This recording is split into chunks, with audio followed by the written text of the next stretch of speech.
वसीम रिजवी का हमारा कोई मामला वैसा नहीं है। मेरे ख्याल से मामला ये है कि मैं आगे बढ़ रहा हूँ, देश के लिए, समाज के लिए, गरीबों की आवाज़ उठा रहा हूँ और लोग पसंद कर रहे हैं। देशवासी देख रहे हैं कि कोई आदमी अच्छा काम करने के लिए आगे बढ़ रहा है, तो उस आदमी को जलन हो रही है। क्यों हो रही है जलन, ये पूरी देश और दुनिया जाने, क्योंकि खुद अपने आप में एक बहुत बड़ा ठग और फ्रॉड है। उसके ऊपर हजारों मुकदमे हैं, सैकड़ों केस उसके ऊपर चले हैं और अपनी नाकामी को, अपने केस को, अपने अपराधों को छुपाने के लिए वो भगवा ओढ़कर, कभी कुछ बोलकर, कभी राम नाम बोलकर, कभी धर्म परिवर्तन कर अपने आप को सेव करने की सिर्फ कोशिश कर रहा है और वो पूरी तरह से एक्सपोज हो गया।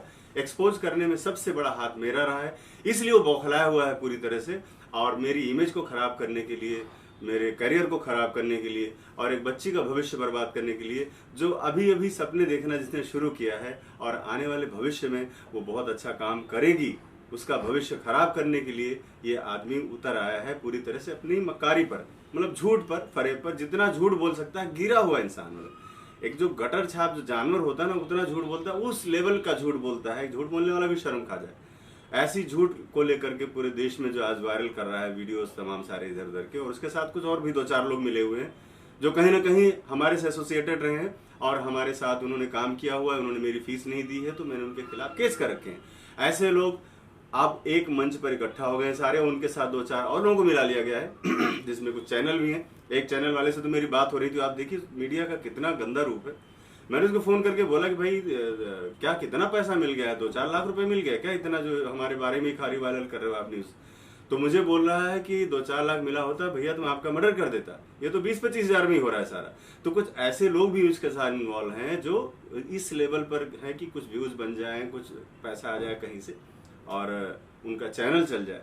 तो वो लोग इस तरह के गॉसिप, और आप तो देख ही रहे हैं कि दुनिया में सबसे ज्यादा नेगेटिव न्यूज बहुत जल्दी फैलती है। अगर मैं कुछ अच्छा किया हूं तो नहीं जानेंगे लोग, लेकिन कोई भी नेगेटिव न्यूज पूरी दुनिया में तुरंत वायरल होती है और वही मेरे साथ हो रहा है। लेकिन मुझे इसकी जरा से भी परवाह नहीं है, 1% भी मुझे इसकी परवाह नहीं है, क्योंकि मैं अपना काम बड़ी ईमानदारी सच्चाई से कर रहा हूं और आज नहीं तो कल उसके रिजल्ट भी जब सामने आएंगे तो ऐसे लोगों के लोग पर मुंह पर लोग थूकना भी पसंद नहीं करेंगे। एक जम्मू कश्मीर का मामला आया है, क्या है उसको मुझे बताएं। देखिए, वो चूंकि अपराधी उसके पूरे देश में वसीम रिजवी के ऊपर केस है। अब जम्मू कश्मीर से जैसे अरेस्ट वारंट इसको इशू हुआ है तो जाहिर सी बात है कि वो मैंने तो नहीं किया है, किया है किसी ने। अगर आपने गुनाह किया तब तो अरेस्ट वारंट हो रहा है उसका, मेरा तो कभी नहीं हुआ अरेस्ट वारंट। जैसे वो मेरे पे एलिगेशन लगाता रहा कि ये किया वो किया दुनिया भर का, तो कहीं से कुछ तो आता, कोई चिट्ठी आती, एक पत्री कोई आता, लेकिन आज उसको अरेस्ट वारंट वहां से इशू हुआ है जम्मू कश्मीर से, तो जाहिर सी बात अपराधी है वो। और ऐसे बहुत सारे केसेस अभी निकल कर सामने आए हैं और मैं तो न्यायालय से मांग करने जा रहा हूँ, माननीय योगी आदित्यनाथ जी से मैं रिक्वेस्ट करूंगा, माननीय देश के गृह मंत्रालय से मैं रिक्वेस्ट करूंगा कि इसके जितने पुराने मामले थे दोबारा फिर से इसको चेक किया जाए और फिर से पूरे पुराने मामलों को खोलकर उसकी निष्पक्ष जांच कराई जाए, ताकि इस जो ये ढोंगी है इसका चेहरा सामने आ सके। और इस मिशन को मैं आगे बढ़ाऊंगा, इस मिशन को आगे बढ़ाऊंगा कि इसके जितने सारे केसेस हैं जिसमें फाइनल रिपोर्ट लगवा चुका है, सरकार उसको संज्ञान में लेकर फिर से रीओपन करे और उस पर कार्रवाई करे। इस पर आपके एडवोकेट नागेश मिश्रा का क्या कहना है? नागेश जी, अब उनको मैंने सारा केस जब समझाया, चीज़ों को समझाया, तो चूंकि मेरे बड़े भाई भी हैं और हमारे लीगल एडवाइजर हैं, हमारे गार्जियन भी हैं हमारे यहाँ, तो उन्होंने इसके खिलाफ एक्शन लिया है और उन्होंने पुलिस स्टेशन जाकर मेरे साथ रिपोर्ट दर्ज करवाई और उसके साथ साथ उनको लीगल नोटिस भी भेजा गया है। और उसके साथ भी जो चूंकि मामला सोशल मीडिया और सारी चीज़ों का है, तो कुछ और भी चीज़ें हैं जो भी सामने आने वाली हैं और मैं उनके ही संरक्षण में, उनके गाइडेंस में आगे बढ़ रहा हूँ, क्योंकि हमें न्याय पर भरोसा है और वो निष्पक्ष न्याय दिलाने में वो सक्षम है। मोनालिसा को लेकर अपडेट आ रहा है, काफी सारे फोटोग्राफ सोशल मीडिया पे आपके और उनके आपत्तिजनक अपडेट की जा रही है, इस पे कुछ एक्शन लेने वाले हैं?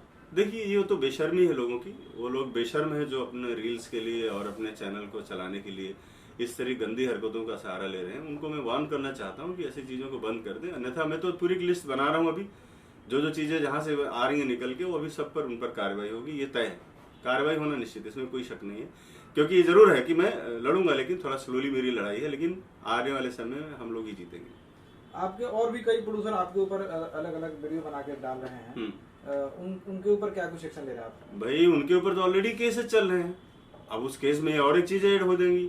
उन पर तो ऑलरेडी केस है, उन पर धोखेबाजी का केस है, फ्रॉड का केस है, पैसे ना देने का केस है, अपनी बात मतलब एग्रीमेंट जो हुआ, एग्रीमेंट को फॉलो ना करने के केसेस हैं, तो वो लोग तो ऑलरेडी पहले से ही केस में अभी थे। तक उनको लग रहा है कि इसी बहाने सनोज मिश्रा का नाम लेकर हम भी बड़े बन जाएं, क्योंकि कभी उन्होंने उनके तो ये जो चैनल है या उनका जो फेसबुक पे 2-4 लाइक्स आते हैं, आज बड़े बड़े चैनल पे दिखाई दे रहे हैं, तो अभी उनको मजा आ रहा है इसमें, वो आनंद ले रहे हैं पूरा कि चलो इसी बहाने हम बड़े हो रहे हैं और हमको लोग सुन रहे हैं।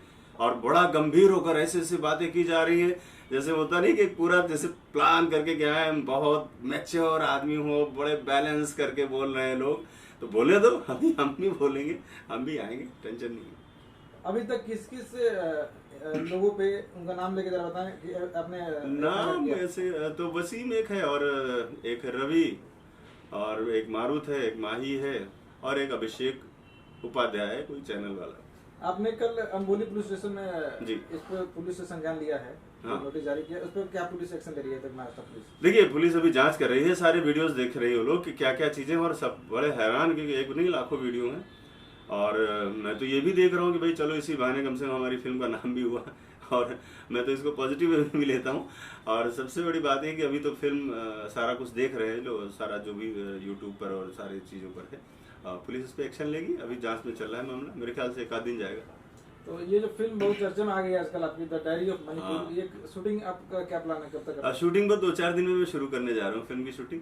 और चूंकि थोड़ा सा डिले इसलिए भी हो कि हमारा तो पहला शेड्यूल हो जाना चाहिए तब तक लंदन वाला, लेकिन किसी वजह से नहीं हो पाया, क्योंकि हमें बाहर के वीज़ा और उस सब परमिशन के लिए थोड़ा सा टाइम लगना था, उसमें प्रोसेस में समय चला गया। तो अगले हफ्ते हम फिल्म की शूटिंग स्टार्ट करने वाले हैं। मोनालिसा को अभी जो ट्रेनिंग चल रही है, कैसा है उनका अभी तक? बहुत सुधार है। अभी कल का एक वीडियो इसका वायरल हुआ है, और उस वायरल वीडियो पर एक आदमी ने मुझे वॉइस क्लिप जब मुझे भेजी तो मुझे बड़ी खुशी हुई, और मुझे लगा कि सच में मैं कुछ अच्छा काम कर रहा हूँ। उस लड़की ने इतना अच्छा परफॉर्म किया, रानी अवंतीबाई लोधी का उन्होंने जो डायलॉग बोला है मोना ने, तो मुझे बड़ी खुशी हुई। और सामने वाले आदमी ने कहा कि ये वही लड़की है जो 15 दिन 20 दिन पहले भी कुंभ मेला में थी, और 20 दिन के अंदर इतना बड़ा बदलाव मैं देख रहा हूँ, इसके लिए आप साधुवाद के पात्र हो। तो मैंने उनको बोला, भाई साहब मैं साधुवाद का पात्र नहीं, मैं तो प्लानर हूँ।